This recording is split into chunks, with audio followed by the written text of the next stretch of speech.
E aí pessoal, tudo bem? Estamos começando aqui mais um Vadcast, o seu podcast jurídico. E no episódio de hoje, os hosts somos eu e o Davi. E estamos aqui com o senhor Rômulo, que você pode se apresentar aí para o pessoal. Beleza, gente. Meu nome é Rômulo Paulo Cordão, sou promotor de justiça. Estou há 14 anos no Ministério Público. Para mim é uma honra estar aqui no Vadcast, aqui junto com o José e com o Davi. Quase, tudo bem. E você pode falar um pouco do seu currículo também? Porque a gente viu que é bem extenso. Eu iniciei no serviço público quando eu estava na faculdade de Direito, né? Por uma necessidade de trabalhar, de procurar uma estabilidade. Então, eu comecei no serviço público em 2001. Eu era técnico judiciário do Tribunal de Justiça da Paraíba. Depois estudei bastante, sempre fiz concurso, foquei em concursos. E antes de terminar meu curso de Direito, eu passei num concurso para delegado, no 9º período. Caramba! E aí, quando eu concluí o curso, e aí passou um pouco de tempo para nomear, então eu já saí de técnico judiciário, né, para assumir como delegado de polícia civil, né? E aí nessa missão de delegado eu passei quase um pouco mais de 3 anos e depois prestei concurso para o Ministério Público, cargo que ocupo hoje com muita honra no Ministério Público Piauiense. E antes disso tudo eu sempre lecionei, né? Eu venho de uma família de professores, meu pai é químico, minha mãe é pedagoga. Caramba! Todo mundo é professor na minha família, todo mundo é professor, né? Então a gente tem uma escola lá, uma escola particular que começou bem pequenininha. Então eu desde pequeno eu lecionei, né? Desde pequeno mesmo, porque aquelas primeiras turmas eu auxiliava meus pais. Sim. Então dava aula de inglês, dava aula depois de português, eu comecei a fazer história e gostava dessa área de humanas, também já lecionei história, uma série de disciplinas, né? E no ensino médio eu também tinha uma vibe por exatas, já que meu pai é da área de química. Caramba! E lecionei um pouco de matemática aí, que era cansativo, fazer direito e aí estudar determinantes, matrizes, geometria espacial, análise combinatória, essa coisa toda, Sim. né? E aí depois que eu passei no concurso, graças a Deus, aí eu tive a oportunidade de focar mais naquilo que mais me apetecia, que era o direito, né? O direito. E aí fui me encontrando, mas assim, eu sempre sou muito sincero a dizer, não entrei na faculdade de direito pensando em ser promotor de justiça, não. Isso é uma pergunta que você sempre pergunta, né? Se Mas... a posição que você está hoje, se você já almejava desde o começo da faculdade. Não. Eu fui pai muito jovem, né? Eu fui pai aos 20 anos, né? Meu filho tem 20 anos, está fazendo direito também, como você está no 3º período. Então, por uma questão de necessidade, eu precisava trabalhar. E aí, e o esforço de lecionar e fazer uma faculdade de direito era muito puxado. Então, eu foquei muito em concurso. E foi uma das razões até de ter tão jovem ingressado no serviço público, talvez por uma grande necessidade, né? Mais necessidade do que vocação, digamos assim, inicialmente.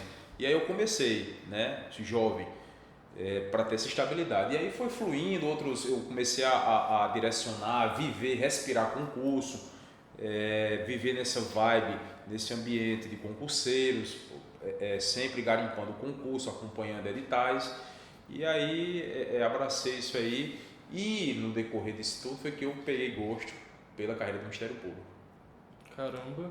Mas quando você entrou na faculdade de Direito, qual que era a área que você gostava mais? Sinceramente... Se você me disser que não é penal, eu vou ficar meio surpreso, viu? Olha, eu vou te falar uma coisa assim com toda sinceridade. Quando eu prestei vestibular, era aquela coisa, não, tem que fazer direito ou medicina. Tinha essa visão bem assim... Fechada? Bem fechada das coisas, né? Quando a gente sabe que o espaço, né, é muito amplo, as carreiras são muito amplas e aí vai depender de cada profissional. Então eu fiz essa questão por causa do meu pai, né, e tal. Então assim, eu não imaginava o que eu ia me deparar, né? Não imaginava. Apenas pensava numa carreira que fosse me trazer estabilidade, um sucesso financeiro, esse tipo de coisa. Mas quando eu comecei, e aí eu fui me apaixonando pelo direito público de forma geral, constitucional, penal, mas o penal foi o que realmente assim deu aquele estalo assim, me fez, né, me dava mais tesão, digamos Entendi, assim, era o penal, né?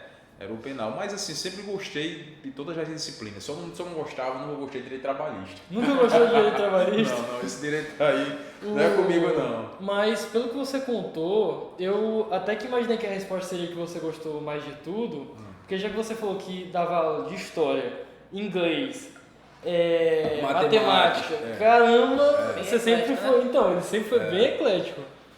Mas bem interessante, bem interessante. Aí aí realmente eu me encontrei na polícia. Né? Eu antes de ser policial, delegado, eu era servidor do Tribunal de Justiça e aí trabalhava com juíza, depois trabalhei com outro juiz, então trabalhava nessa parte da atividade meio do processo, distribuindo o processo, puxando certidões, fazendo movimentação processual, esse tipo de coisa que é mais burocrática da atividade fim. E aí me apareceu uma oportunidade de assessorar o juiz na atividade fim e não mais na atividade meio. Né? Eu fazia atividade meio, essa parte, como eu falei, né? Distribuir certidões e tal. E quando surgiu essa oportunidade, na época, na comarca do interior que eu trabalhava, então eu comecei a fazer sentenças, redigir sentenças, pegar o processo, estudar, aplicar o direito que eu aprendi mesmo e aplicar a norma abstrata ao caso concreto e dali extrair uma conclusão e dar uma sentença. Então eu comecei a fazer sentenças cíveis, muita sentença criminal e nessa época eu comecei a fazer uma especialização que era a Escola Superior da Magistratura. Não sei se vocês conhecem, mas há os tribunais no Brasil, cada tribunal tem uma escola superior, cada instituição. Essa escola ela tem o fito de dar ali as balizas do que é a atividade, por exemplo, de magistrado, como sentenciar, qual é a técnica para se fazer uma sentença, né? Enfim. Eu fiz a escola da magistratura, por coincidência já era do judiciário, passei a trabalhar com um juiz que me dava carta branca para eu poder fazer sentenças, ele depois lia, corrigia, dizia, tá ok, precisa melhorar, isso aqui está errado, e assim, eu fiz tanta sentença, trabalhei tanto com isso, que quando eu faço um retrospectivo da minha vida, eu penso assim, rapaz, eu acho que era para ser, talvez, quase que eu era juiz, porque só fazendo sentença. Chegou a pensar ainda em... Eu só fiz um concurso para juiz na minha vida, sempre meu perfil, eu descobri depois, que com o tempo, né, a gente vai amadurecendo, a gente muito jovem, é um turbilhão de ideias que surge na cabeça, tem dia que o cara quer ser músico, tem dia que o cara quer ser trapezista, né, mas enfim... E aí foi depois, mas essa questão me auxiliou porque também hoje em dia, quando eu entrei para ser promotor, eu comecei a entender como é que pensa um juiz. Porque em que pese serem carreiras públicas, mas são diferentes ali o prisma, a ótica da visão da coisa, do fato, né? E isso me enriqueceu muito de dados. E aí eu fiz esse parênteses, quase não terminava, para chegar na polícia, né? Aí quando eu passei a ser delegado, aí eu me encontrei. Adorava você ficou a atividade 3 anos, policial. Né, você falou?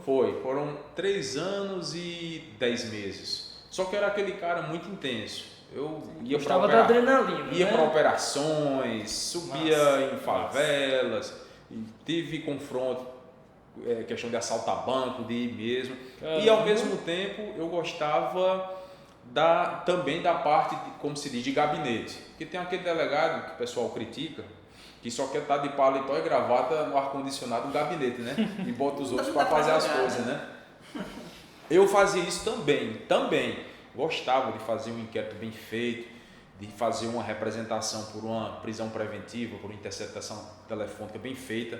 Tanto que sempre os juízes, promotores com quem eu trabalhei, elogiavam o trabalho quando eu fui delegado, mas também muito me apetecia a parte operacional, de ir para a operação, da prisão, de virar à noite ali no encalço de um adrenalina deve ser muito massa. A adrenalina é indescritível. Poxa, pensando de novo em fazer... Você tá ali você ali tá com o mandado na mão e aí você vai programar uma operação. Então você chama a sua equipe, você explica como tem que ser, você explica em busca do que você você organiza tudo, tentando sempre manter primordialmente o sigilo.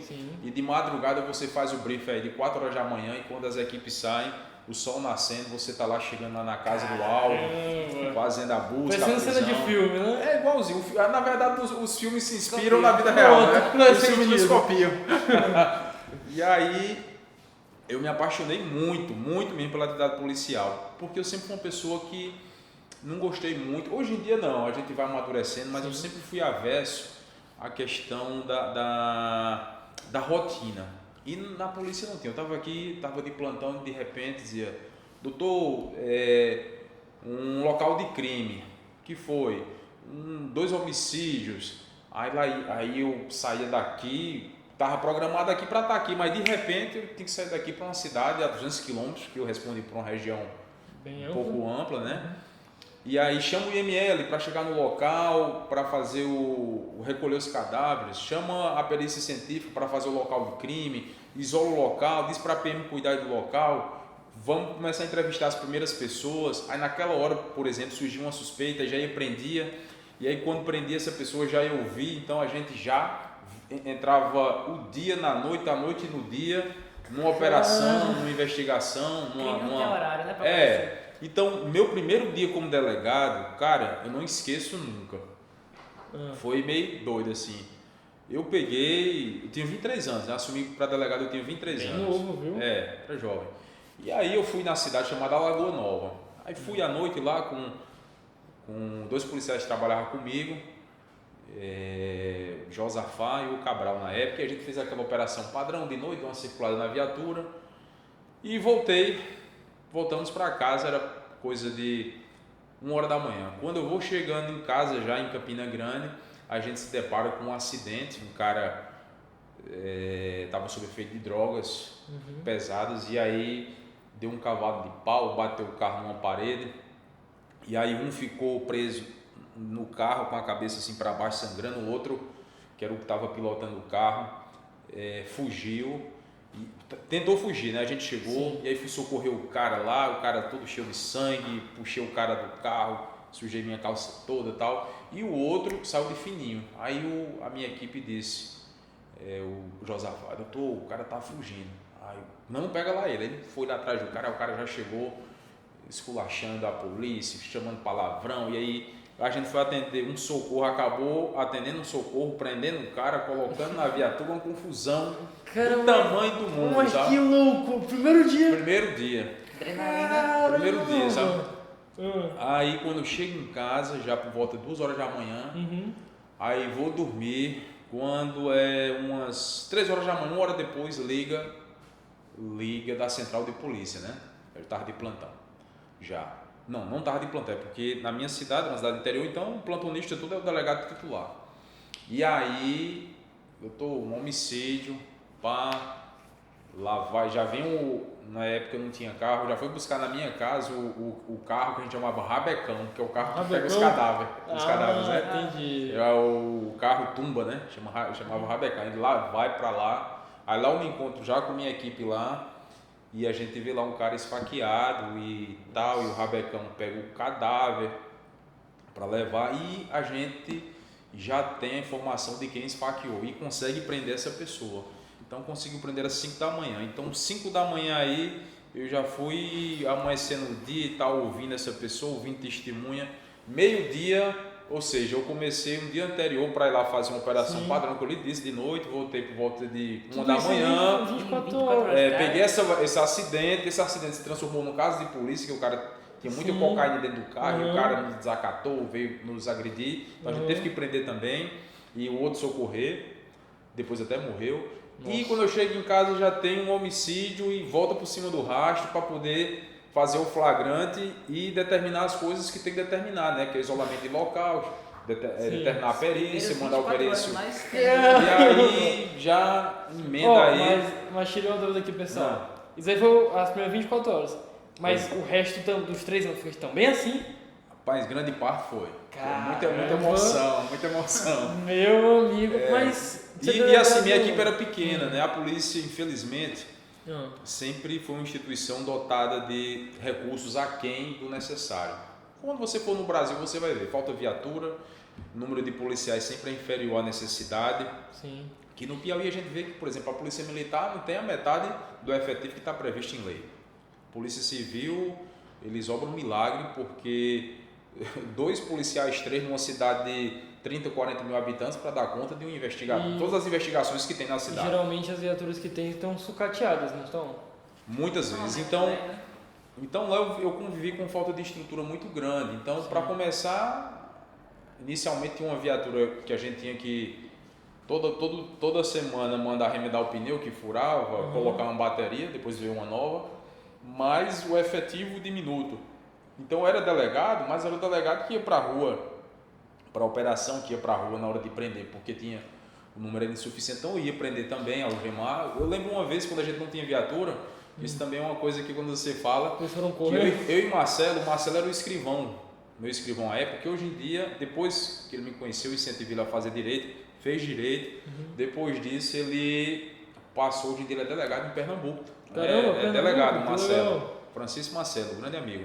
E a gente foi prender um cara alterando e tal, e não tinha viatura, a gente foi de moto e trouxe o cara algemado para trás na moto. A situação era essa, trazia o cara algemado numa moto, muitas vezes não tinha algema, amarrava uma corda, e era assim, essa loucura, né? Filme, né? Eu achei que eles aqui estavam indo de bike buscar o cara, eu já ia ficar rapaz. E era desse jeito, né? Assim, uma dificuldade, uma falta de estrutura. E eu entrei na polícia lá num momento que a polícia não tinha ainda aquela carreira. Tinha tido os policiais que eram antes de 88, então teriam sido criado estabilidade sem fazer um concurso público, né? Sim. Aliás, tinha tido só um concurso, mas muito antes e pouca gente. Então, assim, lá existia aquela coisa dos delegados calça curta. Não sei se vocês já escutaram essa expressão. Não. Delegado calça curta é aquele cara que existia antigamente, não existe mais. No Piauí existia até uns 10 anos atrás. Quando eu entrei como promotor aqui ainda existia. Era aquele cara que não fez concurso, mas ele era um sargento, ele era um cabo, ou então ele não era nada da polícia, ele era um cara que terminou direito e recebia do secretário de Segurança Pública um distintivo e ia ser delegado. Isso existia até um passado bem recente. Caramba. Então, na minha delegacia, quando eu cheguei lá, nessa cidade, foi complicado, porque assim, a polícia, digamos assim, era mais bandida do que os bandidos, né? Dentro da delegacia no quintal. Corrupção, né? Eles pegaram um cara que tinha sido aposentado do exército por problemas mentais, né? Esquizofrenia, um cara já com 60 e poucos anos, aposentado do exército, e colocaram para ser delegado. Esse cara pegou os 2 filhos dele para ser os agentes. Ele podia chamar quem quisesse. O cara sem nenhum vínculo com a administração pública, o cara, não, você vai ser polícia. Toma aqui a arma, algema, você agora é polícia. Era desse jeito. Então, esses 2 caras, para você ter ideia, um tinha tirado cadeia lá no presídio de Bananeiras por assalto e o outro filho também tirou cadeia em Campina Grande por assalto à prefeitura de Lagoa de Roça. Então o delegado era maluco e os 2 filhos, que eram os agentes, eram ex-assaltantes, viraram policiais. Absurdo. E quando eu cheguei lá para completar, no quintal da delegacia, tinha o quê? Alguém adivinha? Uma plantação de maconha. Eu tava pensando nisso, mas eu achei que isso é muito absurdo. Eu não tô acreditando, não. Tinha uma plantação de maconha no quintal da delegacia. Caramba! Então eu peguei assim uma polícia totalmente desestruturada, totalmente bagunçada, mas a partir desse meu concurso, a Polícia Civil da Paraíba deu um up, que é uma das melhores polícias do Brasil em termos de estrutura, em termos de qualidade técnica. Meus colegas do meu concurso hoje em dia são delegados regionais, secretários de segurança, então assim, deu um up, que vem esse sangue novo, um pessoal que exigiu direitos, que exigiu condições de trabalho e pessoas que criaram um empecilho para a corrupção, porque antes a corrupção ela era institucionalizada. Veja só, o cara não faz concurso para delegado. Sim. Na época, vamos dizer que o salário na época era R$ 1.500. Então, você está dando o cara um distintivo para ele fazer o salário dele por fora. Então, desses delegados calça curta lá na época, o cara fazia o salário dele como? Recebendo dinheiro de jogo de bicheiro, de máquinas caça-níqueis, dinheiro de feirante, que dá ali um arrego todo mês, requerendo pagamento de licença para festa. parte da... então assim... Também. Tinha aquele negócio de miliciano também, de tipo, proteger o local. Era pago para proteger o local dele mesmo? De tudo tinha, né? Era uma realidade que lá existia e aqui demorou ainda mais a acabar, né? Mas aí é onde é que a gente chega na importância do concurso público, né? Porque é um método, não sei se é o melhor. Se existe um melhor, desconheço. Mas de você fazer uma seleção daqueles que têm melhor aptidão técnica, melhor aptidão moral, né? Porque também tem uma análise da vida passada, pregressa, para poder você também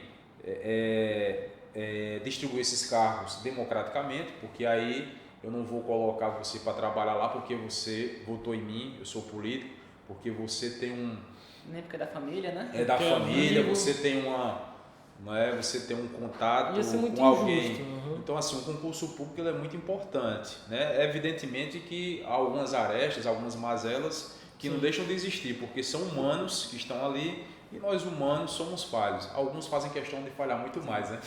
E o Brasil é muito grande, né? Exatamente. Mas esse concurso público permite que as pessoas mais capacitadas entrem. E já que é um cargo de muita importância, exato, tem que ser a pessoa mais capaz. Exato, um poder de decisão muito grande, uma responsabilidade muito grande, porque ali você está tratando de direitos caros, né? Da liberdade, de bens jurídicos como a vida, o patrimônio, a integridade física. Então, assim... Enfim, se eu fosse contar aqui as histórias da polícia, eu passaria aqui uns 3 dias aqui falando, né? De acidente envolvendo viatura, troca de tiros, prisão envolvendo autoridades. Eu era o maior azarado para chegar na minha delegacia de plantão em Campina Grande. Campina Grande é a segunda maior cidade da Paraíba. Então, tem lá uma festa chamada Micarande, que era o carnaval fora de época de Campina Grande. Então eu tirei alguns plantões lá. Eu era o cara pé frio no plantão. Meu plantão, só dava problema com a autoridade. Então eu peguei no meu plantão lá, delegado da Polícia Federal preso, porque trocou tapa com outra pessoa na festa. Peguei lá promotor que foi preso, brigando com a namorada. Peguei gente da PRF dentro de uma churrascaria, metendo spray de pimenta. Aí a PM chegou. A PM chegou, desceu o pau e prendeu e levou. Peguei caso de quê? Cara do exército preso.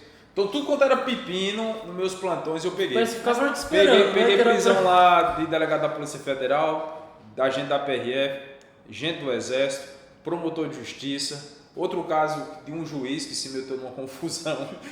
Porque é o seguinte, quando tem uma confusão numa festa dessa grande, a polícia não olha para a sua cara e vai saber se você é autoridade, é promotor ou juiz. E muitos, depois de tomar umas 3, bebendo ali no calor, no clima daquela festa, a emoção elevada e sob efeito de álcool, e aí fala o que não deve, entra nas vias de fato. Então, assim, eu peguei muito pepino assim também. Rapaz, o primeiro dia já foi daquele jeito, né? Quem dirá esses 3 anos. Eu ainda tô pensando na plantação de maconha, cara. Plantação é tipo uma armadilha para o maconheiro ir lá e já pegar na hora. Rapaz, depois eu vi que a turma lá da polícia gostava de... A turma lá da polícia gostava de fazer a cabeça. Era eles que consumiam. Caramba, mano. Aí passou 3 anos e... Foi quase 4 anos, né? Mas como eu te falei, foram intensos. Porque foi que deu uma virada de chave pra... Não, sim. Aí eu vi que eu gostava daquilo. Gostava demais. Mas, entre o mundo da ficção, o mundo, né, de andar armado, de andar em festas e tal, tinha um mundo real, que é o mundo... O cara ter família, precisa de uma estrutura financeira, e a polícia na época ela pagava muito mal. Depois melhorou bastante. Mas aí meu principal incentivo, eu não sou hipócrita de dizer que é outro, foi a questão financeira. Mas porque senão talvez teria até continuado, né? Talvez. Mas realmente foi bom eu ter ganhado pouco na época para estimular a estudar mais, porque senão não teria descoberto o Ministério Público. E aí tem um detalhe. Eu tinha um amigo que dizia, o nome dele era Cleodon. Hoje em dia ele é coronel, mas na época ele era capitão. Um abraço, Cleodon. O Cleodon. Aí o Cleodon dizia, doutor, polícia é preferência municipal, estadual, mundial e global. Que negócio é esse, Cleodon? Eu disse, não, doutor, a gente chega numa festa, a polícia, as mulheres ficam tudo doidas quando vê a farda e tal. Ainda tinha esse ingrediente, o cara era polícia e o mulherinho ficava apaixonado, né? Então você pode conversar com um policial, você vai ver que os policiais são figuras, viu? Então assim, era esse mundo, né? Esse mundo assim, de ao mesmo tempo de você conviver com medo e com a satisfação de prestar um serviço à comunidade, a pessoa dizer, muito grato, você conseguiu prender a pessoa que fez isso com meu filho, matou, estuprou, enfim. Ao mesmo tempo você trabalha com condições adversas, pouca estrutura, pouca condição financeira, mas tem esse retorno que é maior do que qualquer retorno material, é gratificante.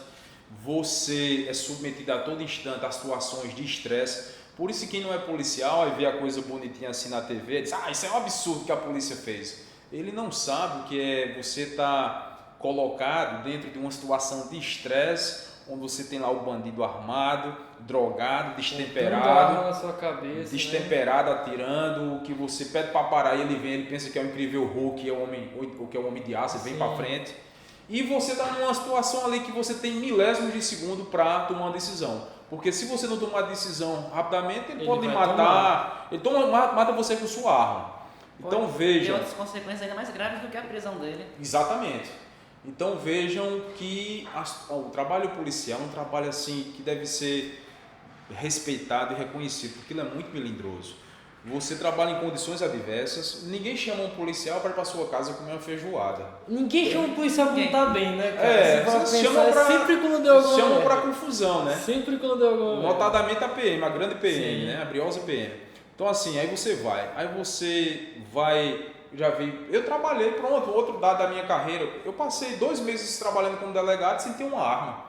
Porque a secretaria na Paraíba não tinha armas. 2 meses eu era delegado e para a delegacia desarmado. Não tinha arma nenhuma? Não tinha arma. Aí quando eu recebi uma arma 2 meses depois, tinha um delegado lá que até hoje é meu amigo, já é um senhor de idade, doutor Ariel Osvaldo. Ele disse, não, Romulo. Um abraço, doutor Ariel Osvaldo. Doutor Ariel Osvaldo, Romulo, toma essa arma aí, que é aqui da... Era uma arma apreendida lá, que estava lá guardada, né?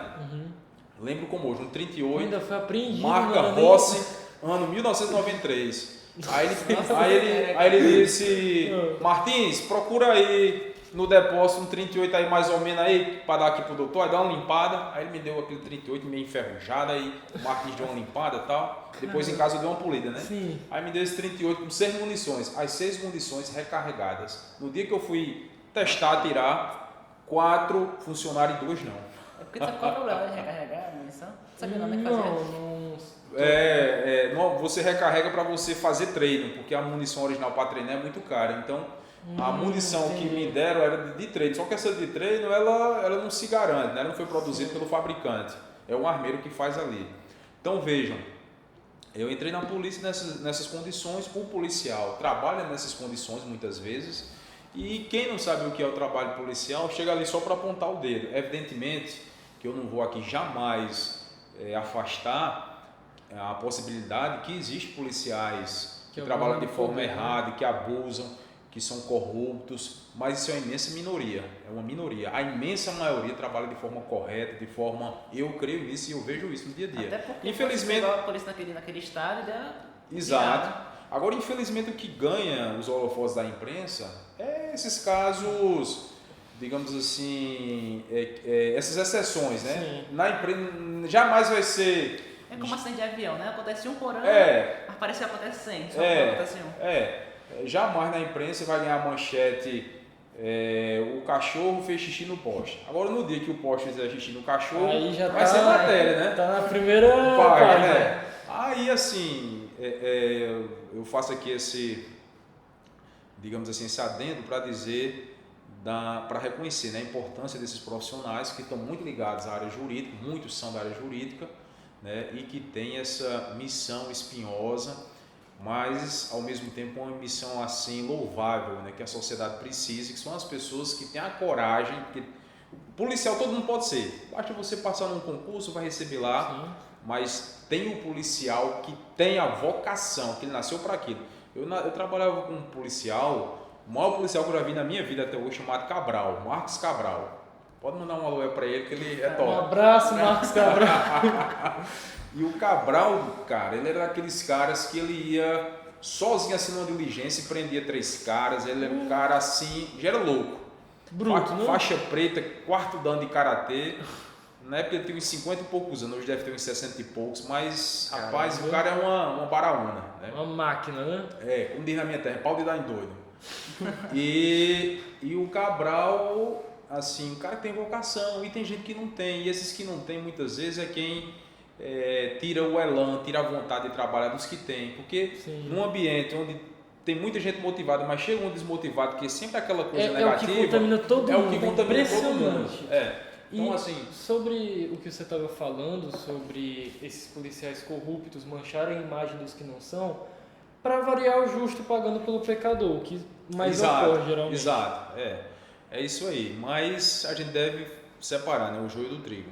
Então, voltando à conversa. Então, eu gostava da polícia.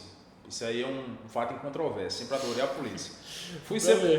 Continuei fazendo concurso por uma questão financeira. Filho, mulher e tal. E aí só fiz um concurso para juiz e fiz 3 para promotor.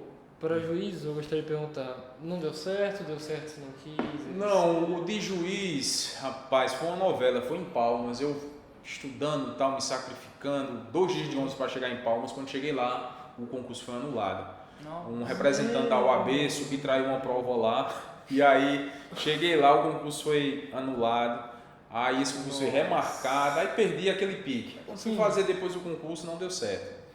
Aí fiz no Amapá, fiquei lá na prova oral, passei na objetiva, subjetiva, não deu certo a oral. E fiz esse foi só teste, foi no Ministério da Paraíba, porque eu estava me formando ainda. Então basicamente foram 3, né? E aqui no Piauí, acredito que um dos mais difíceis que já teve foi esse daqui, posso explicar por quê. E aí entrei no Ministério Público aqui.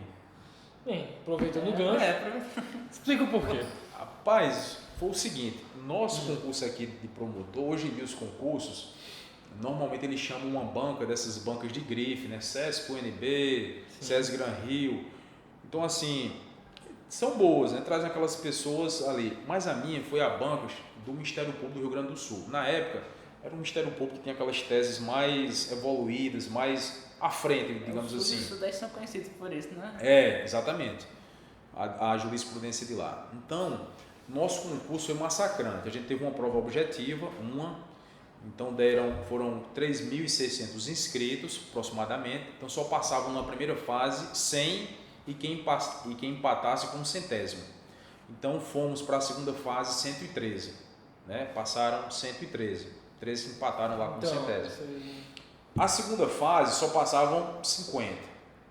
Na segunda fase eram 4 provas subjetivas. 4 provas subjetivas. Uma de penal, outra de processo penal subjetiva, uma de civil, uma de processo civil, outra de civil subjetiva e tinha mais outras. Aliás, eram 5. A outra era direitos difusos junto com o administrativo e constitucional. Então, essas provas subjetivas foram em 2 dias diferentes. Então, você ia fazer a prova, e tinha que tirar uma nota em cada uma, igual ou acima de 6. Essa era a subjetiva. Dessas 50, passaram para a oral, que é a última fase, só 34 candidatos. Então, veja, o concurso começou com 3.600, caiu para 111, peneira bem fina. Foi para 50 e poucos, acho que 54, e desses só 34 foram para oral. A oral foi massacrante, foram 6 provas orais, 3 dias de prova oral. A minha prova oral, eu lembro que eu fiz prova oral de manhã de penal, tipo 10 horas da manhã, a gente sabia o horário, e a prova da tarde era de 3 horas da tarde de processo penal. No dia seguinte, 9 da manhã, civil. No mesmo dia, às 16 horas, processo civil. No terceiro dia, pela manhã, direitos difuso, coletivo, meio ambiente e administrativo. E de tardezinha, 5 horas da tarde, constitucional. Então veja, você não chega como hoje numa mesa como essa grande, que tem ali os arguidores, e cada um pergunta e você responde, se passou ou não, você terminou aqui e vai embora. Então você ia fazer a prova de manhã, voltava para o hotel. Depois almoçava e ia fazer a prova à tarde, pelo menos tentava almoçar, né? Porque ninguém almoça. Sim. Aí fazia a prova à tarde, aí voltava para o hotel para dormir, de manhã, prova oral de novo. De tarde, prova oral de novo, voltava para o hotel, dormia. No outro dia, prova oral de manhã, de tardezinha, prova. Então, 6 provas orais, uma coisa massacrante. As perguntas que vai ser o estilo, né? Porque sempre faria. Mas as perguntas é terrível. Era assim, era um envelope pardo, penal, 100 pontos. Então, tinha lá teoria geral do crime, dolo, culpa, excludente de juridicidade, culpabilidade. Então, pode ser qualquer ponto. Então, você mete sua mão lá. E aí você pede a Deus ali para Deus lhe ajudar naquela pocinha. E aí de 100 pontos você puxa um ponto. Aí você dá ponto foi ponto 50. Aí o arguidor vai aqui na lista. Aí diz ponto 50 recursos criminais. Aí diz, doutor, o tema aqui é recurso. Vou logo dizendo que se o senhor não souber, não tente inventar, que é pior. Então não tente florear, que eu posso até lhe dar a chance de puxar outro ponto. Tem uns que deixaram puxar outro ponto, outros não. Aí diz assim, pois pronto, é recurso. Me deu o conceito de recurso, quais são os recursos que existem no direito brasileiro. Aí ele começa. 15 minutos ali, ele arguindo. Quando ele vê que você sabe de um determinado segmento daquele assunto, aí ele já pula para outra coisa que você não sabe. Ele sempre está tentando lhe pegar, né? Aí outros examinadores já fazem assim, olha, são 15 minutos, eu vou dar 5 minutos para você falar desse instituto, você vai falar, o recurso é um meio de contraposição, de questionamento de uma decisão judicial, tal, existe esses, os requisitos objetivos são esses, requisitos subjetivos são esses e tal. Aí você faz uma explanação e depois é que ele perguntava. Sim. Cada arguidor faz de uma forma diferente, mas de uma forma geral é uma pressão psicológica gigantesca, absurdo. Meu amigo, você não come, você não dorme, você treme. Eu nessa época não tinha conhecimento dessas coisas, mas eu tinha umas amigas que tomavam esse relaxante muscular. Eu não tomava relaxante nenhum. Nessa época o relaxante que eu fazia era fumar. Quase que eu tinha um câncer, estourava o pulmão. Mas graças a Deus deu certo. Mas aí no final das contas, de 3.600 candidatos, 30 vagas, sabe quantos passaram?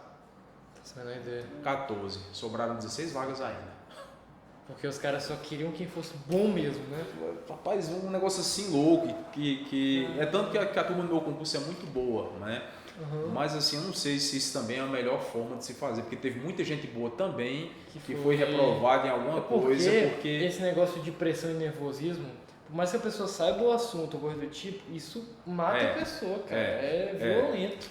Agora o pior é que a nossa carreira, a carreira jurídica, é uma carreira que você tem que ter inteligência emocional, né? Você lida com isso. Você vai fazer uma audiência, uma parte se exalta, a outra, um júri, uma argumentação, então requer também isso, né? Eu entendo a lógica. Mas assim, o concurso foi demais, assim, passou e muito do razoável. Sim. E uma outra coisa, assim, que eu lembro do concurso é que sobraram essas vagas, né? Foi martirizante mesmo assim, e como eu te falei, muita gente boa deixou de passar, porque é o seguinte, o concurso, o cara para passar, o cara que não sabe, que não estuda, ele não vai passar, não há possibilidade nenhuma. Porque se você numa prova objetiva você passar chutando é quase impossível, os matemáticos dizem, né? Vão fazer análise combinatória e probabilidade, diz que é mais fácil você ganhar na loteria, que é 1 em 51 milhões na Mega Sena, do que passar, por exemplo, no Enem só chutando, porque quando você vai ver a probabilidade, 5 opções, aí você vai multiplicando, então fica uma possibilidade, número absurdo, né? Número absurdo. Então você numa prova subjetiva aí é que é difícil, porque como é que você vai escrever uma coisa que você não sabe? E numa prova oral, como é que você vai falar o que você não sabe? Mas porque eu digo que muita gente boa às vezes não passa. Quem não estuda não passa de jeito nenhum. Mas algumas pessoas boas não passam. Porque ninguém domina nada. Eu estudo direito penal já há muito tempo, labuto com isso, e eu não sei tudo do direito penal. Então, por exemplo, lá nesses tópicos de direito penal que caía lá crimes florestais, crimes falimentares. Aí o cara puxa lá, crimes florestais. Aí o arguidor pergunta, doutor, sobre os crimes florestais, o que é que o senhor sabe sobre a teoria tal? poxa, é uma coisa que você não vê no dia a dia. Muito específico, né? Você não, crimes falimentares. Os crimes falimentares existiam. O que é? Crime falimentar era o crime no procedimento de falência. Uma empresa falia, era declarado falência, ele não podia praticar algumas condutas. Se essas condutas fossem praticadas, configurariam um crime contra a massa falimentar, né? Extremamente específico também, né? Rapaz, eu passei esse tempo todo dia trabalhando na justiça, vendo processo antigo. Eu nunca vi um processo da minha vida de crime falimentar, cara. Eu nunca vi um processo de crime falimentar. Até perguntou, isso existe mesmo? Por quê? Mas aí se você pegasse aquele ponto, pronto, você tava... Entendeu? Então, assim... Tem que estudar muito, mas, rapaz, eu mesmo, um dia antes da prova, rapaz, eu estava muito nervoso, os nervos à flor da pele assim, mal, emocionado. E minha prova foi em 2008. E a Lei Maria da Penha tinha acabado de ser promulgada. Em 2006 ela foi promulgada, né? Então, 2008, pouco tempo, né? As pessoas estavam conhecendo a lei. E aí eu disse, meu Deus, eu vou ler, pelo menos a lei seca. A lei seca é ler, só a lei sem... A jurisprudência, sem comentário, sem doutrina, né? E eu disse, eu vou ler essa Lei Maria da Penha, porque vai que essa lei cai, meu Deus. Eu nunca, nem como delegado, eu nunca peguei assim para fazer um auto de prisão em flagrante de Maria da Penha, porque era muito novo. Rapaz, foi Deus. Foi Deus. Por isso que eu digo que eu sou um cara que acredita muito em Deus. Eu estudei muito, mas de centenas de pontos em processo penal, quando eu vou puxo lá, Maria da Penha. E aí o professor pergunta, eu começo a falar, e o cara diz, alguns falam, né, por mim aqui, por essa matéria você está passado. Já em processo civil eu peguei um assunto de recursos e eu manjava bem desse assunto de recursos, mas porque esse assunto eu manjava muito bem.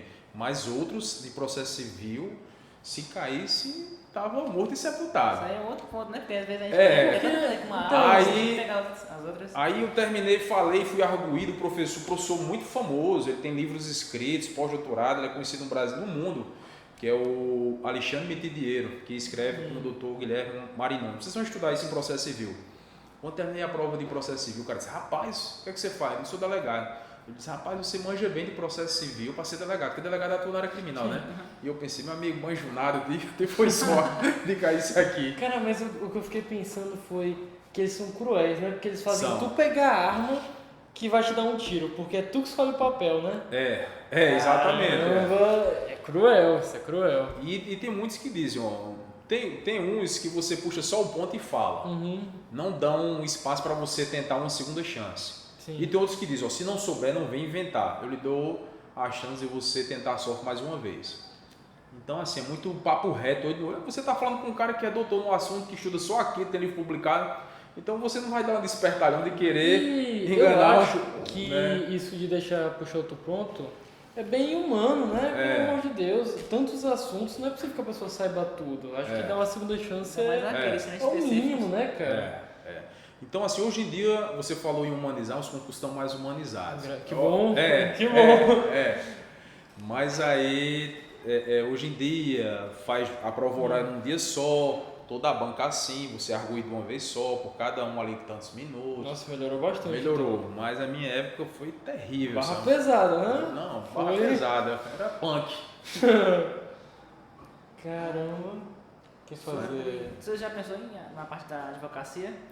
Pois é, eu, Davi, quando comecei a fazer direito, né, a gente pensa muito em advogar porque a faculdade ela é mais repleta de professores que advogam do que de professores que são promotores ou que são juízes, né? Tem mais, então a gente espelha muito nos professores, a maioria advogado. Acho que pensei, mas aí eu não abracei essa possibilidade porque assim na minha família eu não tinha assim já uma tradição de advogados e tal. E aí eu sei que o mercado não é fácil, né, para advogar. Não é fácil, ele é bem competitivo e tal. E muitas vezes as pessoas que se sobressaem não se sobressaem pela capacidade que tem, mas por pertencer já a uma família que tem um escritório famoso. É igual o cara que é médico de uma família e depois o filho do médico que é médico também vai de geração em geração. Vai trabalhando no consultório e tudo. Não é? Aí facilita muitas coisas. Eu disse, rapaz, isso aqui não dá pra mim não. Mas um dia, não sei, quando aposentar, não é muito o que eu penso. Analisar assim, Eu acho que é mais complicado a pessoa ser concursada do que advogado, né? Porque todo esse processo passou naquela época, principalmente. O advogado também é uma missão muito nobre, né? É um serviço essencial à justiça. Eu admiro porque não é brincadeira, com um judiciário tão moroso e muitas vezes tão ativista, você tá ali tendo que acreditar, recebendo ali aquelas pauladas. Outra coisa, da mesma forma que... né? Então assim, depende do perfil de cada um. Acho que meu perfil, eu nasci para ser promotor de justiça mesmo. Eu ia dizer que da mesma forma que um policial, quando ele salva uma pessoa, é muito gratificante e tudo, quando um previdenciário ou coisa do tipo, tu consegue aquele dinheiro para a pessoa, consegue mudar a vida da pessoa, também é muito gratificante. Exato. A gente já falou com alguns profissionais dessa área que eles falaram que o sentimento é indescritível e por aí vai. Vai além do material. Então, é tudo muito gratificante quando tu consegue ajudar uma pessoa, mudar a vida daquela pessoa. Muito legal. Aí depende aí da resiliência de cada um. A advocacia, eu tenho para mim, no contexto atual, é uma carreira em que peça uma carreira das consideradas clássicas, mas é uma carreira clássica, mas que abrem-se vários frontes ano a ano, porque o mundo que nós vivemos é um mundo em movimento que vão surgindo novas demandas. A demanda agora no contexto cibernético, a demanda no contexto da biotecnologia, a discussão da biotecnologia, isso aqui de propriedade agora e tal. Agora está vendo um metaverso. Metaverso, exato. Na própria área criminal, as novas técnicas especiais de investigação requerem advogados que entendam o que é uma herb, o que é um azimuth, georreferenciar a localização do investigado. Então, assim, é uma profissão clássica que tem nichos de coisa moderna, entendeu? Agora o que eu vejo é assim, que você tem que ter paciência para chegar ali e tal. E às vezes eu vejo muita gente que quer, digamos assim, não quer passar por essas trilhas que são necessárias, quer pegar, vamos dizer aí, atalhos. E esses atalhos aí é o que tem levado muita gente aí a quebrar a cara, ter problema. Então, assim, hoje em dia a gente vê caminho mais fácil. a gente vê hoje em dia o cara se forma para ser moleque de recado de facção criminosa. Eu conheci advogado quando eu coordenei o GAEC, Grupo de Atuação Especial de Combate ao Crime Organizado, por 4 anos aqui no Piauí.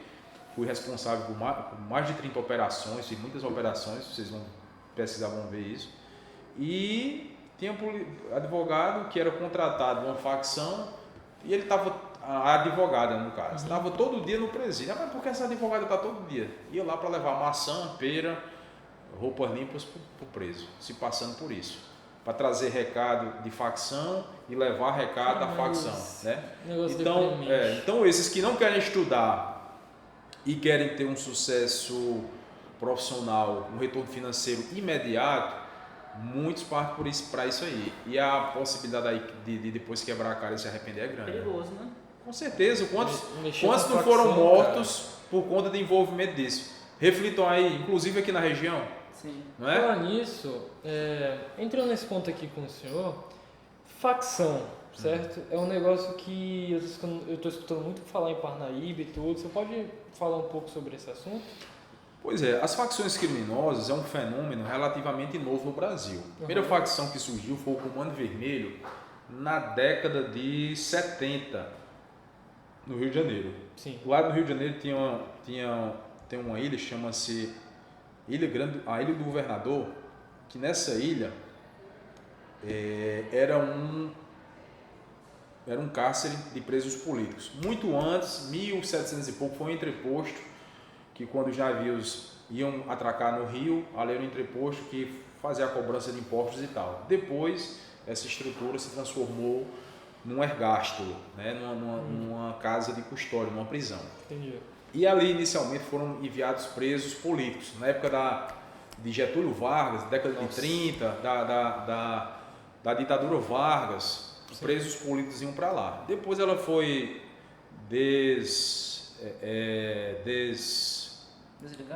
desligada, exatamente, e deixou de ser penitenciária. Quando veio o regime de 64, né, regime militar, ela voltou a ser utilizada, a mesma estrutura, como cárcere, né, como colônia penal. E aí o que acontece? Presos que estavam lá, naquela época já tinha muito assaltante, assassino, os presos políticos começaram a ser mandados para lá também, presos políticos. Aquela turma ligada à doutrina comunista, enfim. Esses presos políticos passaram a ter contato com o preso comum. E o preso comum começou a aprender táticas de guerrilha, táticas de um preso político. Aí daí foi que surgiu o Comando Vermelho, né? Entendi. Veio o Escadinha, veio outras figuras aí conhecidas no mundo do crime, que começou a se organizar. Primeiramente, se organizar contra a falta de estrutura dentro do sistema, a opressão, segundo eles. Mas depois também começaram a se organizar extramuros para que os irmãos, entre aspas, que estavam fora, pudessem praticar delitos para sustentar as famílias e as necessidades de quem estava preso. E aí veio a evolução da facção. Depois veio o PCC, hoje em dia tem várias facções no Brasil, algumas regionais, outras de âmbito nacional, Bonde dos 40, Família do Norte, Guardiões do Estado aqui do Ceará e por aí vai. Caramba, então essas facções, em suma, elas trabalham com crime, o negócio é o crime, especialmente o tráfico de drogas e o tráfico de armas. Elas brigam no sentido de conquistar e manter um território. Naquele território ali, quando alguma outra facção rival quer vender naquele território, elas entram em uma verdadeira guerra. No Parnaíba, ano passado, tivemos aqui quase 90 homicídios, 96 homicídios envolvendo facções. E para uma cidade desse tamanho, é muita coisa. E o que acontece? E essas facções, elas foram se ramificando. Há uma, pela ausência do poder estatal, com muita conversa fiada e pouca ação, deixou essas facções tomarem de conta, né? Também pela própria mazela, algumas mazelas sociais, que esses traficantes chegam àquelas pessoas mais vulneráveis e oferecem vantagens, né? Principalmente aos mais jovens, para ingressarem no mundo do crime, e principalmente a questão do alto lucro que esse comércio ilícito traz. Então, assim, é um caldeirão cheio de ingredientes terríveis ali borbulhando e difícil, mas isso vem já de alguns anos para chegar ao que chegou agora, dessa ineficiência estatal que a gente chegou. E esse fenômeno da tempestade perfeita. Oi? Como aquele fenômeno da tempestade perfeita, né? Cada ponto vai se... Exato. É um conjunto, né? É um conjunto. Diz que é igual... efeito borboleta? Diz que é igual... É igual queda de avião, nunca um avião cai por uma razão só, sempre é um conjunto de razões. É porque a história que eu escutei muito, não sei se é verídico ou não, é que tava tendo muita facção em Fortaleza, aí lá eles botaram pegaram pesado com elas. Reprimiram. E elas vieram pra cá. Sabe dizer se isso é verdade? Isso aí aconteceu, houve uma repressão. Lá em Fortaleza tem um secretário, Linha Dura, tem um ex-coronel da PM, esqueci o nome dele agora. Que o nome Linha Dura já diz bastante. Ele lá não tinha esse negócio de reconhecer facção dentro do sistema prisional, não. Ele dizia, eu não conheço facção, para mim é tudo preso, e ponto. E aí começou aquela série lá de rebeliões, de ataques e tal, mas ele conseguiu. E aí essas facções migraram para outros locais. Que locais são esses? Outros que não tinham essa repressão toda e também outros que potencialmente eram um bom local para desenvolver aquele comércio. Né? Vão atrás de novas possibilidades comerciais, igual um empresário, né? Mas você quer ver aqui um ponto? Ninguém transferia o Fernandinho Beiramar e o Marcola. Vocês sabem quem é, né? Vocês são jovens, mas sabem quem é. Os dois maiores líderes, Fernandinho Beiramar do Comando Vermelho e o Marcola do PCC. Ninguém transferia. Se transferir esses homens, o Brasil se acaba, vai ter uma guerra no Brasil, as facções vão tomar de conta, tudo. Aquela conversa que eu não acredito. Né? Para mim o Estado é forte. Agora basta querer usar a sua força. Sim. Aí foi num determinado dia, o ministro da Justiça era até o Moro, e o Moro, numa canetada de manhãzinha cedo, que ninguém sabia, a imprensa não sabia, chamou o exército, pegou o Marcola, colocou dentro de um avião, levou para a penitenciária de segurança máxima em Rondônia, que lá tem uma segurança máxima federal. O exército ficou lá protegendo tudo com os tanques, helicópteros e tudo, e ponto, não aconteceu nada. Isso é o Estado ser forte. Porque o que acontecia antes? Marcola, de dentro da penitenciária de Presidente Prudente, em São Paulo, dava ordem para assassinar policiais, assassinar autoridades, assassinar inimigos do crime, adversários, mandava tudo. Então, assim, o problema do Brasil, então o Brasil prende mal, o Brasil não prende demais não, o Brasil prende pouco para a quantidade de crimes e prende mal. Porque como é que prende o cara, parece que está lá passando umas férias, né? Ele tem acesso ao mundo exterior, ele tem um WhatsApp, ele assiste televisão, aí ele pegou o Marcola, jogou na penitenciária federal, lá na penitenciária federal, isolamento total, o cara fica numa cela sozinho, só tem direito a banho de sol 1 hora por dia, um banho de sol 1 hora, e toma banho de sol sozinho, só conversa com o advogado, ligações, não toca, né? Nem família nem advogado, com o vidro lá, com o filme americano, tudo é gravado, a correspondência verificada, checada. Então, assim, pronto, isolou o cara. O pessoal criou assim uma vibe, essa turma que gosta de criminoso. Não, Marcola é um cara inteligente, Marcola é tal, Marcola é top. Endeusar. Marcola tem um amigo que trabalha lá no Sistema Federal, lá em Rondônia, juízes, promotores e tal. Marcola pirou, meu irmão. Marcola tá quase comendo cocô. O cabo não aguenta o sistema, se realmente for aplicado como tem que ser, para isolar. Se realmente fizer o que manda a lei para isolar um cara desse, que é terrível, maligno. Ele ali não tá nem aí para ninguém, não, para mandar matar para tudo. Igual o Fernando de Beiramar, que teve um cara que namorou com a ex-mulher dele, acho que você sabe dessa história.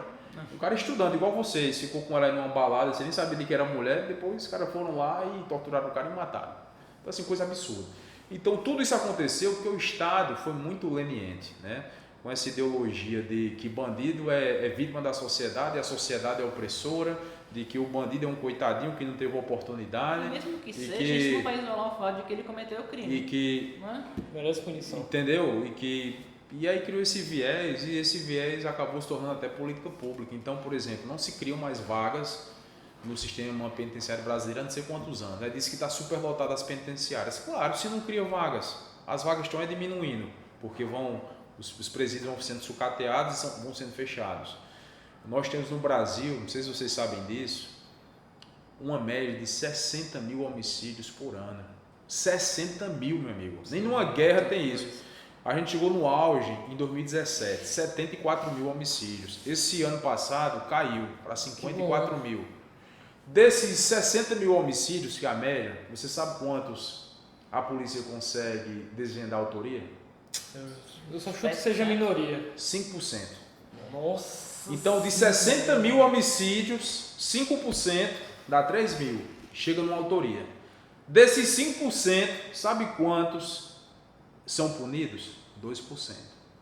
Porque aí vem a prescrição, o tempo passou e não foram julgados. Sim. Esses bandidos têm pouco tempo de vida que eles se matam, o cara morreu, então extinguem a punibilidade e outras formas. De tal maneira que nosso sistema pune pouco pela quantidade de crimes que tem. Nós temos no Brasil, só o Rio de Janeiro tem em média por ano 54 mil crimes contra o patrimônio. E eu comecei falando de homicídio, que é um tipo de crime que a estatística é fidedigna. Morreu alguém, não tem como a autoridade policial deixar de lavrar um inquérito. Sim. Porque quando morre uma pessoa é um fato muito grave, né? Um ser humano único foi extinto, ele não existe mais na face da Terra. Sim. Mas se eu for falar de furto de celular, um roubo de uma moto de carro, tem uma cifra aí. Cara, deve ser insano. Deve ter uma cifra aí subnotificada, gigante, porque hoje em dia é tão comum que se o cara roubar teu celular, se tu tiver um seguro primeiro, tu não vai atrás, porque tu tem um seguro, vai receber outro. Segundo, tu pensa, eu vou para a delegacia, eu vou pegar a fila, depois vou ter para uma audiência e tal. Rapaz, vai sair mais caro, eu vou perder meu dia de trabalho. Deixa para lá. Deixa para lá. Então eu estou te falando no crime que não tem como correr da estatística, homicídio, 60 mil por ano. Então como é que um país que tem 60 mil homicídios por ano, que só 3 mil criminosos, menos de 3 mil são punidos, ou seja, tem muito bandido, é muito criminoso, tirando onda de homem de bem, que já matou gente, é bandido, né? Tecnicamente primário, como muita gente gosta de falar, e se pune muito.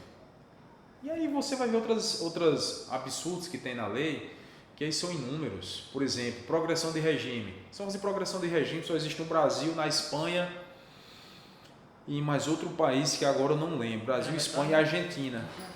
Outros países não existem. Então, você foi condenado, você tem que tirar a sua pena. Aqui no Brasil não. Você é condenado a 12 anos, você cumpre 2, 1/6, já tem direito à progressão. Semi-aberto. Lá só dormir. É porque você trabalha... sempre com aquele argumento dos presídios estarem lotados, né? E esse argumento, né? E tentando essa ressocialização. Mas como é que é feita essa ressocialização? Se o cara está dentro do sistema, ele não é obrigado a trabalhar, ele não é obrigado a ter responsabilidade nenhuma. Pelo contrário, ele só tem benesses. Ele faz 4 refeições por dia, ele tem um médico lá. 4, acho que era 3. Ele tem um lanche. Tem sim, um médico lá para atender quando precisa, tem um dentista, tem assistente social, tem psicólogo. Tem tudo.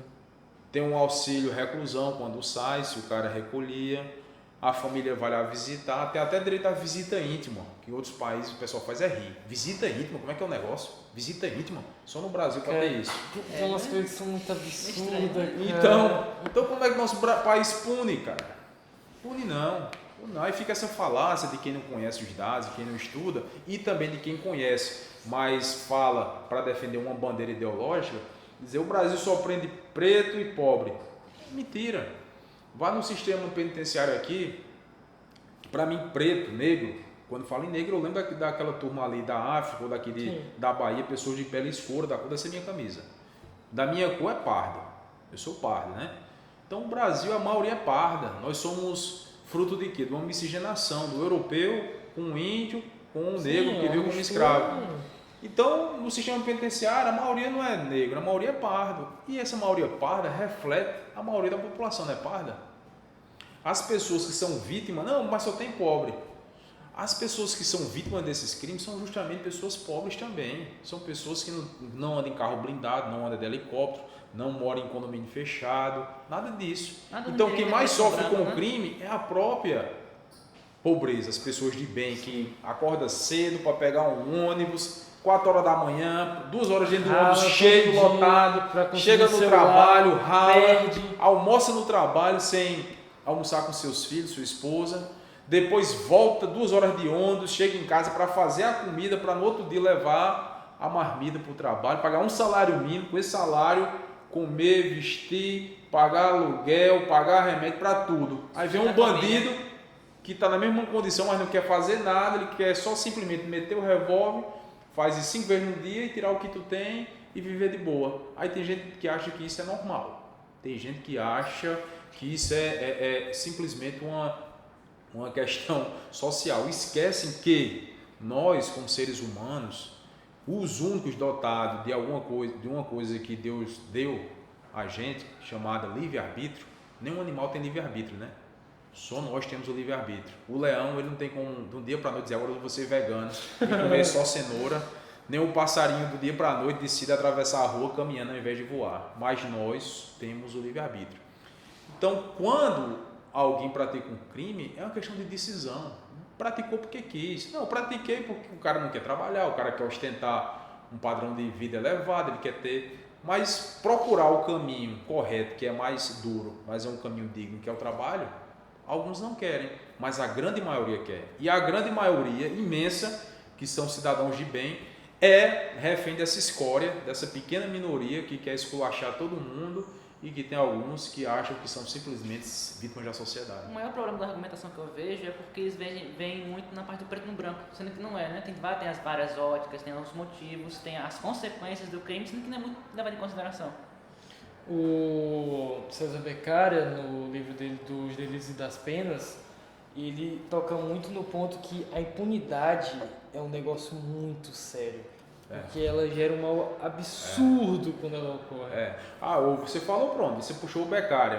O Marquês de Beccaria, né, ele foi um dos caras que promoveu a humanização das penas. Uhum. Tem gente que nem pensa sobre isso, mas ele trouxe, ele fala isso, ele diz, o importante não é o tamanho da pena. Não, vou dar uma pena de 10 anos para um cara que fez um furto. Não. O importante é a certeza que uma vez praticado o delito ele vai sofrer uma pena. Então a pena é de 1 ano só. mas a certeza de que vai cumprir.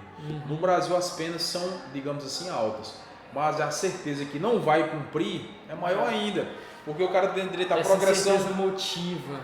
O cara tem direito à progressão de regime, livramento condicional, remissão da pena, saída temporária, Sem infinidade contar de coisas. Que o processo para ele ser preso às vezes demora tanto que ele também aborda no livro que se não tiver uma ligação direta e rápida entre o crime praticado e a pena aplicada, ele meio que não consegue ligar duas coisas. Não tem como o cachorro, sei lá, mija em um local e depois, sei lá, 2 dias tu vai bater nele porque ele fez aquilo, ele não vai entender o que aconteceu. Exato. Tem que ser logo em seguida para ele associar as coisas. É o que a gente chama da duração razoável do processo. Né? Nem pode ser rápido demais, porque aí naquele calor, muitas vezes, você está cego por uma emoção. Sim, comete. Você vê quando comete um crime, a população tem que matar e tal. Cai em cima. Aquela coisa da bem desproporcional. Não é? Mas também não pode demorar demais, não. Porque quando demora demais, rapaz, vem até um sentimento de piedade. Eu mesmo fiz operações de prefeitos larápios que surrupiaram muitos cofres públicos,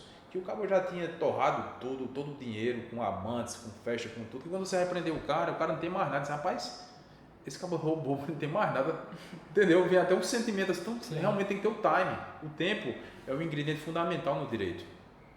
O tempo é um fundamento que do tempo pode levar a uma punição exacerbada, impensada, inconsequente, como também pode levar a total falta de punição. A prescrição é o tempo. Né? O tempo é um fator fundamental. Nesses períodos agora que a varíola voltou, está voltando aos poucos, né? Sim. A gente está vendo muitas notícias, eu percebi que muitos crimes aumentaram com relação à violência contra os animais, principalmente os primatas. Cara, eu fiquei horrorizado com o pessoal espancando macaquinho nos parques, cara. Sim. Que negócio horrível. Aconteceu muito, lá em Teresina mataram, diversos. Aí aumentou muito também aqui na região de Parnaíba? Rapaz, eu não tenho esse dado, Davi, não tenho. Porque aqui, assim, em Teresina aconteceu essa violência, tá falando, mas num contexto de animais que estão ali presos, né? No zoológico, sim, né? O que também... Aqui não tem, né? Então seria animais soltos, até porque quem tem esses animais em cativeiro está praticando crime, a não ser que tenha uma licença. Aqui, macaco eu não vejo muito, eu vejo muito sagui. Saguizinho. Mas então, tava matando também. Não, mas... Sim, imagina, cara... Imagina que espancar um sagui, também naquele ponto, né? Que é diferente do homicídio, não tem como ter a identificação. Rapaz, o crime de maltratos animais, inclusive a pena é elevada. Tem até uma crítica que a pena é elevadíssima. Eu não estou lembrando agora qual é a pena. Mas uma pergunta que eu queria fazer para você. Você não acha isso justo? O quê? A pena ser muito elevada? Não, eu considero. É porque o direito, quando você vai analisar, deixa eu te falar assim, ele é um sistema. O sistema deve guardar correlação entre todos os dispositivos que estão ali no sistema, porque cada um ali funciona, né, como se fosse uma grande engrenagem, cada um tem uma função.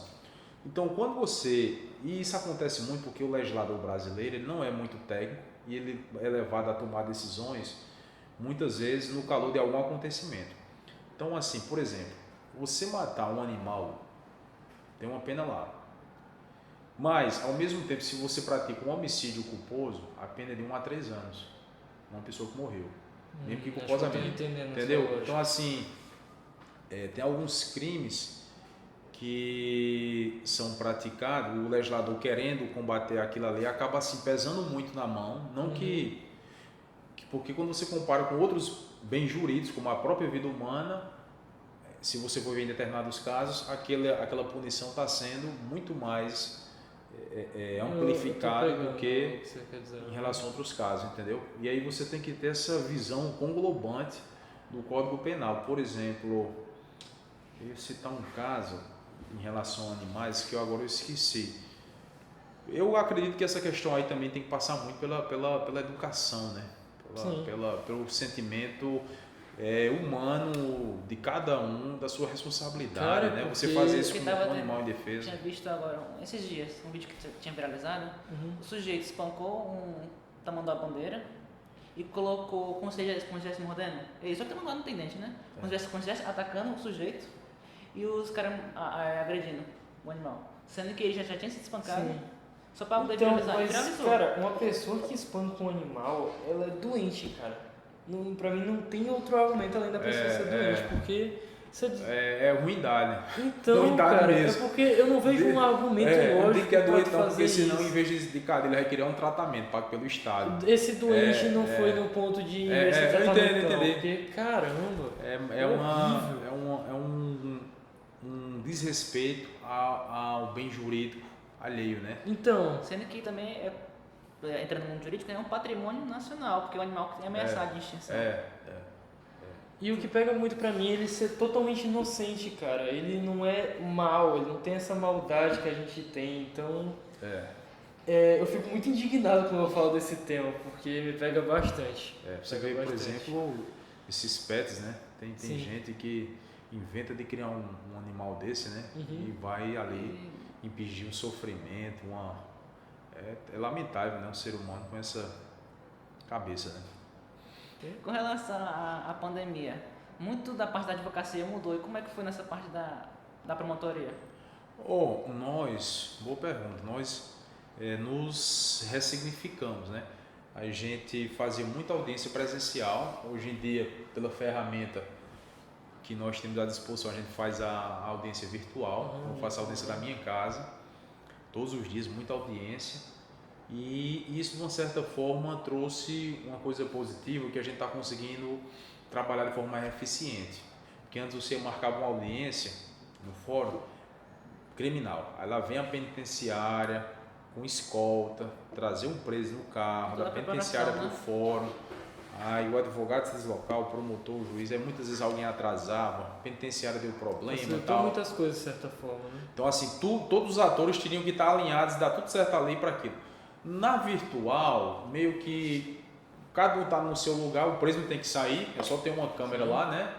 E quando acontece algum atraso, você já está naquele seu ambiente ali não traz tanto prejuízo, né? O ruim é que você fica refém, rapaz. Às vezes você, 3 horas da tarde, às vezes você nem almoça. Não, tá no virtual. Não, houve um atraso aqui, então é como se você ficasse ali em stand-by, para toda hora que você está disponível, né? Então, assim, houve essa mudança de paradigma e, assim, teve esse lado positivo, tem esse lado negativo. Outro lado negativo que eu vejo é essa falta de... A gente precisa de contato com seres humanos, né? Sim, é insubstituível.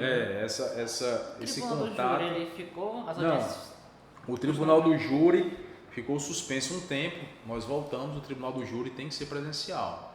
A gente voltou desde o ano passado eu fiz 18 júris, esse ano acho que eu já vou com uns 16. Ontem mesmo teve um júri. Então o júri, o júri é presencial e tal, mas outros atos processuais se amoldaram a essa nova, né, realidade, estão sendo realizados de forma virtual e estão sendo eficientes, né? Isso aí. Mas esse negócio de audiência online também é bom para reduzir gastos, né? Também mobilizar toda a equipe, trazer o preso do presídio para lá e tudo. Uma economia, um negócio assim importante, né? Você vê, eu comecei minha carreira no extremo sul do Piauí. Eu comecei sendo promotor de justiça em Parnaguá. O Piauí, não sei se vocês conhecem bem, mas é um estado comprido pra caramba. Sim. De Cristalândia, onde eu trabalhei, para Parnaíba, é um extremo a outro, dá 1.250 quilômetros. Então eu trabalhei lá, trabalhei em Parnaguá, que daqui lá dá 1.150, Curimatá, Avelino Lopes, Corrente, Curimatá. Tudo engraçado.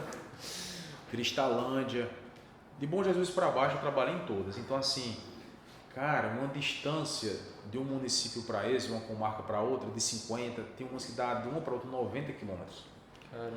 Então assim, a gente andava em estrada esburacada, aquela dificuldade, estrada ruim, perigoso. Imagina que você tem dificuldade, né, a parte quando você era delegado. Oi? Eu acho que você deve ter dificuldade ainda mais, né, quando era delegado?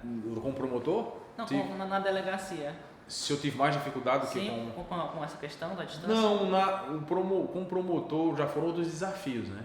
Outros desafios. Um deles é a distância, porque aqui tudo é muito distante. Lá era tudo muito perto, né? Muito perto. Distante, falta de estrutura e muita coisa que na época eu enfrentei no extremo sul, né? De crime organizado, de tal, essas coisas. Passei um tempo andando com escolta e tal. Então, assim, a gente puxou para um assunto, já que foi para outro, né? E o virtual permite isso, né? Você está em vários locais, digamos, ao mesmo tempo, porque você faz audiência com um colega que está em Teresina, outro em Parnaíba, você da sua casa, né? Mais ou menos isso. Então tem esse lado aí positivo, mas tem algumas coisas que realmente necessitam desse contato presencial. Aí vamos ver como é que vai ficar, mas eu acredito que dificilmente vai voltar ao que era antes. Eu acredito que a tônica é mudar essa realidade. Veio para ficar, até pela questão da economia. Bem, e só que antes de continuar, eu queria perguntar também da sua carreira como promotor, que a gente não tocou muito nesse ponto. Bom, minha carreira, como eu estava dizendo antes, eu comecei no extremo sul, né? Do Piauí, em 2008. Lá rapaz, o destino me traz surpresas assim que parece que são calculadas, né? Depois de vir toda essa experiência como delegado, lá eu me deparei com crimes praticados por altas autoridades, né? Lá eu tive a missão, digamos assim, de ser responsável por investigação, que investigou e prendeu e denunciei um juiz de direito. Caramba. Que era envolvido com pistolagem, denunciei ele 5 vezes por envolvimento em homicídios, por envolvimento em venda de sentença. Foi o caso até do Fantástico, saiu na época. Caramba! Que era complicado. Nessa mesma cidade onde tinha esse juiz, tinha um prefeito também que na época foi determinada a prisão e também determinado que ele fosse retirado da prefeitura por crimes contra o patrimônio, né? Assalto, antes de se eleger. Então, assim, eu entrei já nesse turbilhão, né? de um esquema de ORCRIM, de organização criminosa, envolvendo altas autoridades que dominavam lá a região. Caramba, sempre entra. Eu percebi que toda vez que você entra alguma coisa já entrando. Entra. Caramba! Foi difícil na minha vida, né? Eu tive que receber ameaças contra a minha vida e tal, e vivi aí 8 anos da minha vida com segurança. Segurança era um policial e muita coragem. Sim. Que loucura, né? Porque para enfrentar isso tudo Segurança era o nome do seu colega policial, né? Era o Paulo César. Entendi. Abraço, Paulo César. Hoje ele está lá em Corrente, né? Um grande policial, o Paulo César. Então, eu tive que mandar minha família para fora do Piauí, e morar na Paraíba. Fiquei só aqui com esse segurança. E nessa luta toda, mas conseguimos vencer, né? Esse juiz foi condenado, em última instância, já no STJ, faleceu depois, preso, já pela idade, mas chegou a ser condenado por diversos crimes que até então nunca tinham sido desvendados, nem apurados, nem nada, por conta de uma omissão do próprio Tribunal de Justiça, da Corregedoria, de investigadores que simplesmente fizeram vistas grossas, por medo, muitas vezes por não querer sair de uma situação confortável. Eu tive essa missão, que eu acho que foi uma missão que Deus me deu aí para eu, no Extremo Sul, fazer esse trabalho, e fiz. Não foi fácil, sofri muito, respondi a muitas retaliações do ponto de vista de processo, representações, mas graças a Deus consegui vencer, concluir essa missão e sair vivo, né? Estou aqui vivo, contando a história. Também. Bota fé. Depois disso, teve um outro juiz envolvido com grilagem de terras e venda de sentenças, que já era de Parnaguá, que eu também tive a missão, caiu para mim, de investigar e tal. Esse também foi preso. Esse está em estágio probatório, acabou sendo expulso da magistratura, né? Estava no estágio probatório, mas foi preso. Uma operação que a gente fez chamada Operação Mercadores. E por essa minha característica de ser muito operacional e ligado muito à investigação e ter essa experiência que eu já trouxe da polícia, eu fui convidado em 2015 para coordenar o Grupo de Atuação Especial de Combate ao Crime Organizado no Piauí inteiro, que é o GAECO. No GAECO fiz várias operações de combate à corrupção, né, em várias prefeituras. Juízes também foram presos por corrupção. Além desses 2, teve mais outro. E secretários, prefeitos, vereadores, enfim, esses esquemas de corrupção que a gente vê muitas vezes, infelizmente, em prefeituras do país que surrupiam, dilapidam dinheiro público aí com esquemas em fraude de licitações, em obras fantasmas, funcionários fantasmas e por aí vai. Então, assim, eu tive essa missão durante 4 anos, muito intensos, muitas operações, inclusive uma delas, essa também para mim foi um marco divisor na minha vida, na minha carreira, que eu comandei uma operação que prendeu um colega da minha instituição, um promotor de justiça também, inclusive o procurador de justiça, que me nomeou promotor de justiça por corrupção do Ministério Parece história Público. de filme, viu? É a Operação Il Capo. Então eu comandei essa operação, ele foi preso, foi condenado, inclusive como eu disse, quando ele foi preso ele já tinha se aposentado, na verdade. Sim. Mas a investigação começou antes e ele foi até o responsável pela minha nomeação quando eu entrei como promotor de justiça em 2008. Então, assim, foram, digamos assim, provações que a vida me colocou que não foram fáceis. Você prender, investigar uma pessoa comum, um ladrãozinho ali de bicicleta, eu sempre brinco, é muito fácil. Sim. Eu acho que o homem é medido no momento das adversidades reais, que é quando você entra numa rota de colisão com uma autoridade do mesmo patamar que a sua, ou maior muitas vezes, tem mais influência política, e você tem ali a seriedade de cumprir sua missão, né? De ser rente no batente, de ser rente naquilo, no seu mistério, naquilo que você almejou, naquilo que você jurou lutar, nisso aí. Então eu passei por essas provações, acho que com certeza Deus me deu muita força e minha família para poder passar por isso tudo, porque não foi fácil. Como eu já te falei, sofri muita retaliação. Só processo na corregedoria, eu fui campeão dessas representações que esse pessoal entra, né? Mas saí bem em todas, essas pessoas foram presas, condenadas, né? E consegui. Mas no Ministério Público, minha grande, acredito, né? Colaboração, se fosse para ser lembrado do Ministério Público, seria por esse trabalho contra bandidos de colarinho branco, né? Pessoas aí, autoridades que pela autoridade que tinha faziam o que queriam, mandavam e desmandavam, não temiam qualquer punição, autoridades essas que tinham a função diametralmente oposta, ou seja, de justamente cumprir a lei e a Constituição, e faziam justamente o contrário, que era descumprir. Para você ter ideia, vou dar só um dado. Esse juiz que eu prendi no Extremo Sul, eu denunciei ele, esse caso que foi até para o Fantástico, em 2011, o Francisco José esteve lá nos entrevistando, o juiz mandou matar um desafeto, mandou matar, assassinar, porque ele tinha com esse desafeto um esquema de grilagem de terras e o cara ameaçou expor, exatamente, e ele mandou matar, e depois o cara foi morto, ele pegou um outro desafeto, criou uma história para jogar a culpa nesse outro desafeto dele, que não tinha nada a ver com a história. E depois ele foi ser o juiz do processo para condenar esse inocente que foi colocado como assassino, mandante. Esquema grande, né? Então eu passei por isso, né? Eu passei por isso, por essas investigações melindrosas, esse tipo de coisa. Então, isso eu tenho isso aí no meu currículo, ninguém me toma. Eu enfrentei isso e não sei como é que eu consegui passar por isso. Eu acho que na época você não raciocina, você não reflete muito, nem faz um estudo assim das possibilidades, porque se você fizer talvez, né? Mas cada tempo é seu tempo, né? Mas fiz minha missão e consegui prender, provar, enfim. Então no Ministério Público é isso. Depois do GAECO,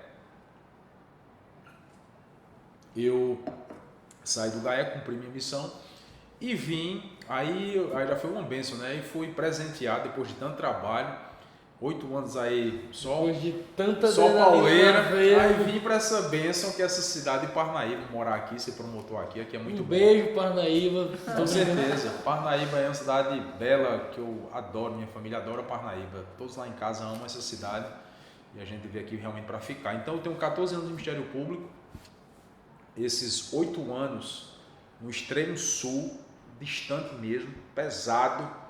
Na época quando eu cheguei lá não pegava celular, energia, só tinha 4 horas de energia por dia, vivia faltando energia, quando faltava energia faltava água, porque a água da cidade era uma bomba elétrica, terrível, né? E depois pau na moleira, mais 4 anos de GAECO, e agora 3 anos aqui em Parnaíba. Finalmente um pouquinho de paz. De paz, literalmente. Merecida, Sombra, merecida. maresia, né? Merecida.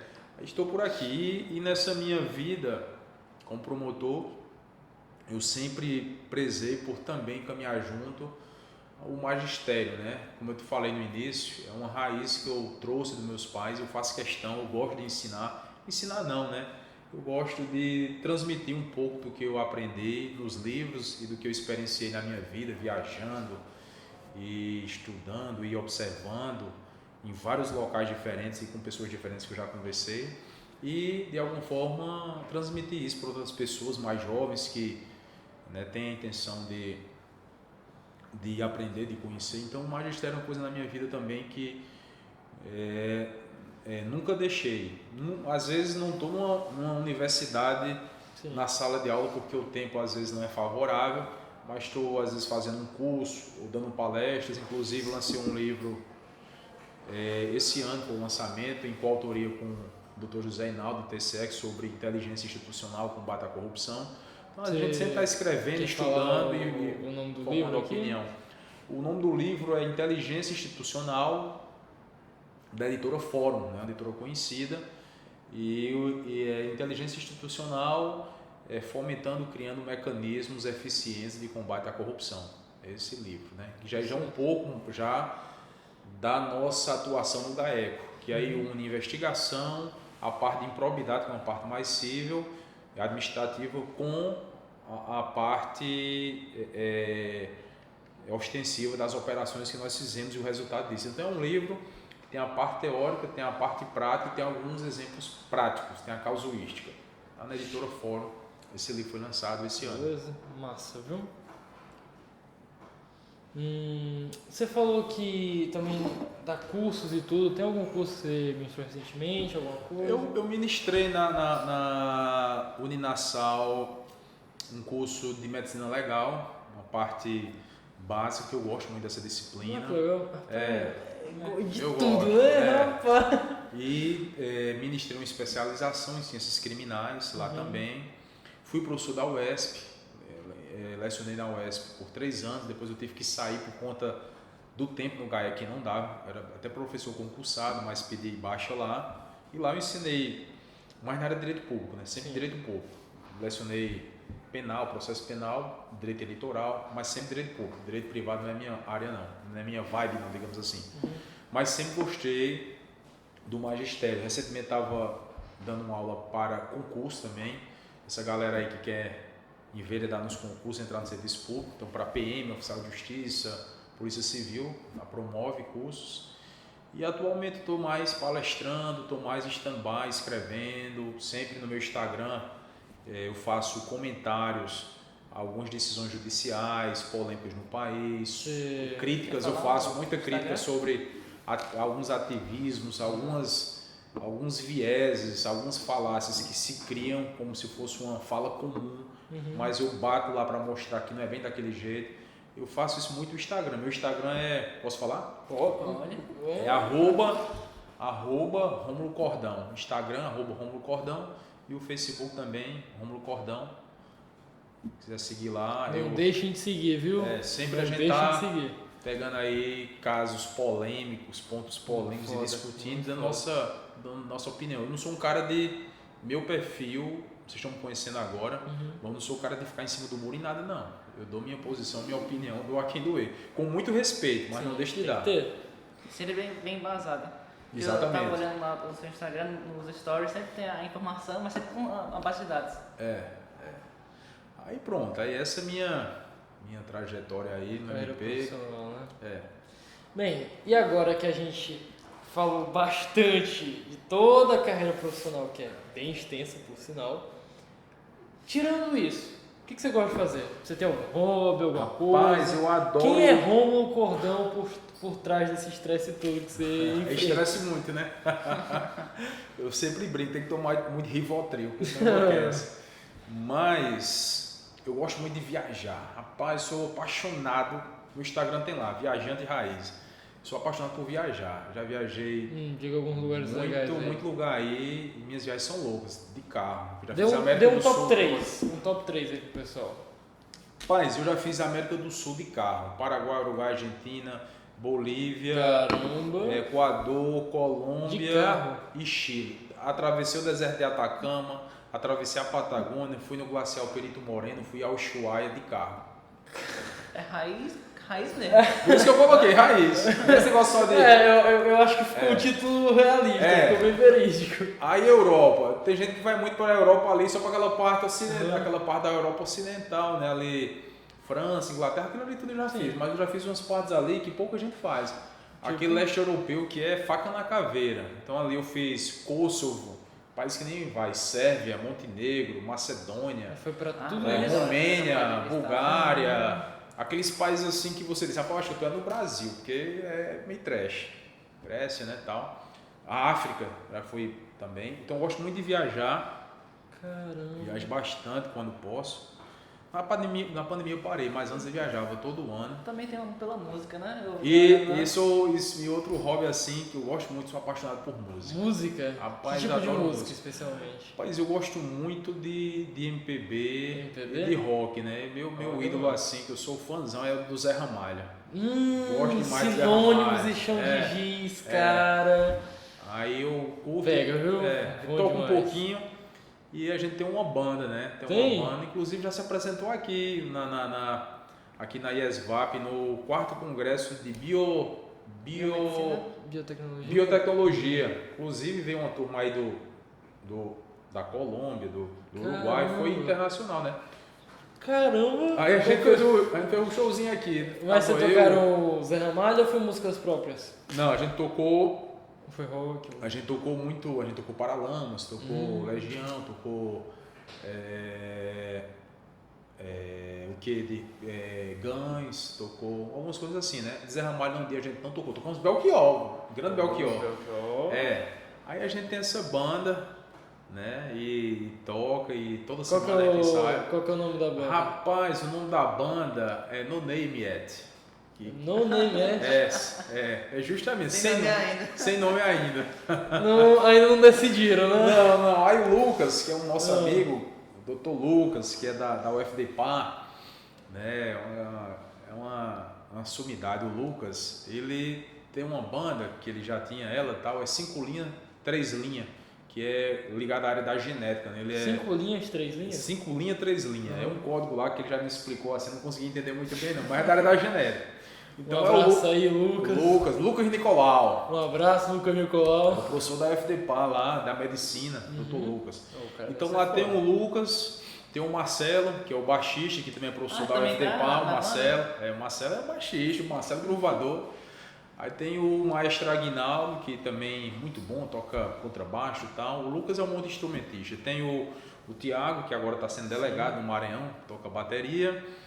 E deixa-me ver, tem o Lourivan, mas o Lourivan tá meio lá, meio cá, sem tempo para ensaiar, e eu que fico lá fazendo raiva lá, cantando um pouco, tocando guitarra, às vezes violão, mas é a nossa ferramenta de desestresse, é bom demais, toca, depois bate um papo, é gostoso, muito bom, eu sou apaixonado por música. Caramba! E rock? Você curte o que de rock? Rock, meu amigo. Rock eu começo o quê? Eu gosto muito do Led Zeppelin. Gosto do Queen, gosto do Dire Straits, gosto do Pink Floyd. E rock brasileiro, gosto muito já é um pouco pop rock, né? Do Rapa, Legião. Legião Urbana é muito bom, cara. Nenhum de Nós. Aquela é outra do Rio Grande do Sul, é Engenheiros, aí por aí vai, rapaz, curto demais. E gosto muito de. Engenheiros da Havaí? Sim. Também. Aí tem muita coisa boa, né? Eu vi falar aí em algum lugar que atualmente o índice de pessoas que estão escutando coisas antigas é gigante, porque infelizmente a produção artística atual, com todo respeito. Tem as pérolas que se salvam. Tem exceções. Tem exceções, mas só que as exceções estão bem exceções, né? Mas na nossa época era mais a regra, que era coisa boa. Mas é o que você falou, tem muita música antiga porque não tem como, cara. São umas músicas que são muito boas, são uns clássicos que não tem como, não tem como. Aí eu curto, né? Eu gosto. O tempo é pouco, mas é uma coisa que eu é uma vaidade, digamos assim, que eu me dou, hobby, que eu prezo é esse hobby, porque a música para mim, ela assim é uma ferramenta de não só de entretenimento, mas para mim, rapaz, quando eu escuto Zé Ramalho, algumas músicas, cada molécula do meu corpo parece que vibra, sabe? Me traz assim uma sensação não só de prazer, mas de coragem para enfrentar muita música, muita coisa na vida. A música Zé Ramalho traz isso. Se você parar para ouvir Zé Ramalho, o disco Força Verde, que tem algumas músicas lá pouco conhecidas, porque tem aquelas mais conhecidas que as pessoas conhecem, né? Mas tem algumas, rapaz, uma energia forte, né? E o processo de criativo dele, as letras das músicas e Tem carinho, né, na criação? Tem o quê? Carinho na criação. Tem carinho. E o martelo agalopado, que é o ritmo que ele utiliza, é muito assim também das nossas raízes nordestinas, né? De onde eu vim, do sertão da Paraíba, que aí mexe com coco, com forró, com baião, com o repentista, do cantador de repente que tira na hora lá. Então, assim, muito massa mesmo, né? Então, assim, eu adoro música, não fico sem música. Música para mim é como se fosse comida, e alimento, é o alimento da alma, né? Para pensar, refletir e entreter também. Mas essa banda, você falou que vocês se apresentaram aqui, mas vocês costumam fazer show e tudo, ou só fica Não, a gente ensaia bastante, aí show veio a pandemia, né? A gente só fez aqui, aí parou por conta da pandemia, mas vamos tocar. Vocês pretendem voltar, né? Claro. Rapaz, eu subi no palco como Faça se diz. Um show aqui agora, aproveitando que a gente tá aqui. Fazer o quê? Um show aqui agora de novo. Vamos, a gente faz. Pronto. Vamos combinar aí, tá acertado já. É bom que já gravou aí, os meninos agora estão intimados, hein, meus amigos? Agora não tem como correr não. Já dei a palavra aqui, colocando vocês aí na confusão. Beleza. Pronto. Então, música, você também gosta muito de viajar, tem mais alguma coisa que você também curte fazer? Isso, gosto muito de estar com minha família. Eu tenho 4 filhos, né? Jordano tem 20 anos, mora na Paraíba, que faz direito. Um abraço, Jordano. Do primeiro casamento. Tem a Júlia e a Sofia. Júlia tem 12, Sofia tem 11. Né? Júlia gosta muito de luta, dessa coisa de arte marcial. Sofia gosta de música também. E tem um Rômulo Filho, que é o mais novo, tem 4 anos. São 4, meu amigo. E gosto muito de estar com eles, de viajar, de ir para a praia. Gosto muito de fazenda, de estar na fazenda com animais, com bicho, com um cavalo. Gosto muito de natureza também, muito mesmo. E de ler. Mas eu sou ler, gosto de ler. Que o senhor tá, não tinha para onde. Muito. Tem que o tempo que eu tenho é para ler. Eu queria ter mais tempo, porque é tanto livro que tem lá em casa. Não sei se vai dar conta de ler nessa encarnação, não. Acho que vai ficar para outras também. Mas eu gosto de ler. A leitura é muito importante mesmo. E aproveitando, você já contou várias histórias ao longo desse episódio, mas tem alguma história que é boa e você não costuma falar muito, você não falou ainda? Alguma história que você olha e pensa, pô, essa história é legal? Do trabalho criminal? Sim, fala. alguma história sua que você... Rapaz, são muitas que eu tenho, sabe? Mas assim, eu vou contar uma aqui bem simples. Tudo bem. Eu era promotor lá em Corrente e tinha um crime lá que fazia 4 anos que tinha acontecido. O inquérito veio sem autoria para ser arquivado, não tinha autoria. Esse crime seriam 2 rapazes que eram do mundo do crime, praticavam furtos lá e tal, e foram encontrados, executados num lixão em Corrente. Caramba. E aí havia um burburinho, mas ninguém provava nada. Burburinho de rua não prova nada, não tem como a partir dele você denunciar uma pessoa e acusar de autora de um crime. E aí vem aquela história de você acreditar no que você faz, no seu trabalho, e aliado à ciência, de você apostar na ciência de você. Então eu peguei, disse, rapaz, eu vou fazer aqui a última coisa que eu posso fazer. Eu era professor da UESP, do curso de Medicina Legal, e aí eu chamei meu amigo, o Dr. Nunes, diretor do Instituto de Polícia Científica do Piauí até hoje. Ele é médico, legista e também é bacharel em Direito. Eu chamei o Nunes para fazer várias exumações lá em Corrente. Alguns casos para fazer, ver a lesão e tal, tirar alguma informação e também para aproveitar e levar os alunos. Eu levei meus alunos para o cemitério, aula no cemitério, já pensou coisa massa? Uma coisa aí meio mórbida, hein? No cemitério a galera toda lá e tira cadáver e tal. E aí foram 7 exumações e teve uma que foi a desse caso, eu nunca esqueço o nome da vítima. Nunca esqueço porque o nome do cara é o nome de um cara dos X-Men, Logan, que é o Wolverine, né? Logan. E aí a gente foi abrir a sepultura do Logan. E aí a mãe dele chegou lá e a mãe dele disse que não aceitava abrir a sepultura com aqueles alunos lá, todo mundo lá. Aí eu expliquei para ela, minha senhora, tudo bem, eu respeito seu sentimento, mas eu vou tirar os alunos, mas o que a gente vai fazer, a gente vai, porque o corpo, ele pertence ao Estado, não pertence mais à senhora, tem um respeito que é seu filho e a gente vai fazer aqui uma perícia. E aí, aí ela concordou tal e a gente fez. Quando tava só o esqueleto de adamante. Quando a gente foi entrar lá no túmulo, já estava escurecendo, já estava escuro. Foi tanto que a gente pegou uma viatura, uma picape lá da polícia científica, e a viatura veio e jogou assim uma luz dentro do túmulo para poder o perito entrar. Um grande amigo meu, o Elvinhas, né? O Elvas, doutor Elvas, legista. Lá de Bom Jesus. E aí o Elvas entrou lá e gritou, porra, rapaz, achei um negócio massa, não sei o que lá. Era as gatas do Wolverine, né? Ele viu rapaz, que loucura. Só a gente lá, né? Tinha assim, umas 10 pessoas, né? Eu, promotor, policiais e o pessoal da polícia científica, né? Os peritos, legistas. Rapaz, Elvas pirou agora o cara, enlouqueceu. Entrou dentro do túmulo já no escuro e gritando e massa demais. Aí ele saiu, todo sujo, saiu dentro do túmulo. Aqueles túmulos que tem uma lâmpada assim, você quebra, ele quebrou assim e entrou mesmo, né? Quando fui ver o crânio do cara, tinha uma marca? Ele foi cortado como se fosse com uma talhadeira. Uma talhadeira. E aquele corte na talhadeira, dentro daquele quadradozinho no crânio que foi cortado, dentro dele tinha um orifício ovalar, justamente de um disparo de projeto de arma de fogo. Então o que é que acontece? Alguém executou o rapaz, só que depois eu vou lhe dar os dados que tinha para trás.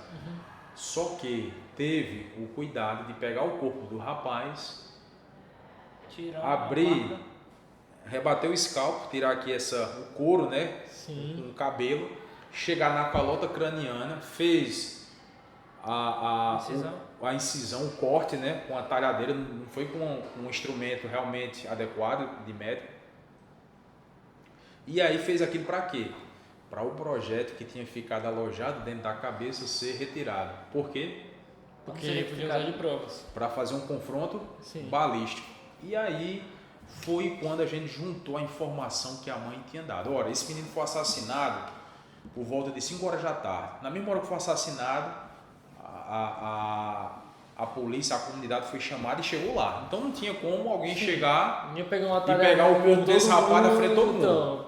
E a mãe disse, doutor, uma coisa eu achei muito estranha. Digo, o quê? Doutor, o corpo do meu menino foi levado para a mortuária para colocar no caixão, colocar as flores, de 5 horas da tarde, doutor. E o cadáver chegou lá em casa de meia-noite. 6 horas para botar o menino dentro do caixão. Demora bem absurdo. E ela disse, doutor, me deram um remédio para eu ficar calma, que quando eu fui ver, já era 1 hora da manhã, o corpo já era quase 11 horas da noite, o corpo sem chegar, eu grog, esse corpo chegou à meia-noite. Aí eu achei isso muito estranho. Aí a gente foi ver, né, que foi para uma determinada mortuária. Esse cara da mortuária, a gente já tinha umas suspeitas. O cara da mortuária recebeu lá alguns policiais e a gente constatou que quem fez esse corte para tirar esse projeto foi justamente o cara da mortuária. A mãe de quem? Do Isla, né? De policial, de 2 policiais que estavam envolvidos com o assassinato desse rapaz, né, que era um meliante lá. Então eles executaram o rapaz, os outros disparos transfixou. Então não tinha como pegar, ficou lá na terra, levaram o carro. Mais um ficou alojado. Esse disparo, se fosse extraído, era justamente o que ia fazer o confronto balístico com a arma daqueles suspeitos, que depois a gente soube que eram os suspeitos que praticaram esse crime. E aí eles foram lá, logo após o delito, foram lá na mortuária e fizeram com que o cara fizesse esse trabalho. Por isso que deu um trabalho tão grande para demorar essas 6 horas para o cadáver chegar. Caramba. Então um crime que estava arquivado sem desvendar, 4 anos, já ia para arquivamento. Você acreditar no seu trabalho, acreditar que alguma coisa aí pode advir, né? Sim. Você tem que ter fé, eu sempre tenho fé em tudo que eu faço, muita fé. E é como se essa parte da metafísica estivesse lá lhe auxiliando também. Aí você acredita, veio os cientistas, quem conhece, fez o trabalho e detectou que estava. Não achou o projeto, mas achou o que a gente chama tecnicamente ficou bem evidente a adulteração das provas do crime para impedir que se chegasse. E aí a gente não conseguiu o projeto, mas viu que alguém pediu para se fazer aquilo, porque o menino foi levado para o mortuário e alguém fez. Aquilo ali não já existia. E aí o cara da mortuária, quando viu que, como diz no linguajar policial, a casa caiu, ele acabou confessando e falando a mãe de quem fez aquilo. Então foi um caso que me marcou, são muitos, mas esse eu lembrei agora porque a gente acreditou, veio a prova científica, muitos anos depois, concatenou com o que a mãe falou e fechou o caso. Então acho que o profissional do direito, acima de tudo, tem que acreditar, porque a gente trabalha com conflito de interesses e via de regra, o que eu quero achar, de um jeito não quer que seja achado. Então você tem que acreditar, né? É isso aí. Bem, eu acho que já deu um tempo muito bom de episódio. Beleza. E antes da gente finalizar, primeiramente eu quero agradecer novamente. Eu que agradeço o convite. E você quer deixar alguma mensagem para o pessoal? Geralmente, qualquer mensagem, algum comentário que você quer fazer para o pessoal que está assistindo? Tá, turma, sobretudo aqueles do direito, né, estudantes dessa turma jovem, acreditem, né, às vezes parece até um jargão, mas a realidade é essa. Aquelas mensagens motivacionais meio clichê, né? Acreditem no que vocês querem. Agora, tem um detalhe, né, você vai aprender isso, não basta você querer. Querer é importante, mas você continuar no querer. Você continuar no querer é você fazer todo dia um pouco para atingir aquele objetivo. Porque tem gente que diz, não, eu quero tal coisa, aí no outro dia ele muda, no outro dia ele muda para outra coisa. E muitas vezes ele quer, mas ele caminha na direção diametralmente oposta ao que ele quer. Então é se manter no querer, que uma hora chega o que você quer e dá certo. Eu sou exemplo disso, sou prova viva disso, passei por muita coisa e não nasci em berço esplêndido, em berço de ouro. Pelo contrário, minha vida foi cheia de adversidades desde o nascimento, durante toda a minha existência. Então, se eu chegar aqui, com certeza vocês, muito mais inteligentes e jovens e tal, poderão conseguir. Isso aí que eu deixo. É simples, mas é a verdade. Então, mensagem boa. Enfim, esse foi o podcast com o Gordão. Espero que vocês tenham gostado. Lembre-se de curtir, deixar o like, se inscrever e compartilhar sempre. E é basicamente isso. Espero que tenham gostado e até a próxima. Tchau, pessoal.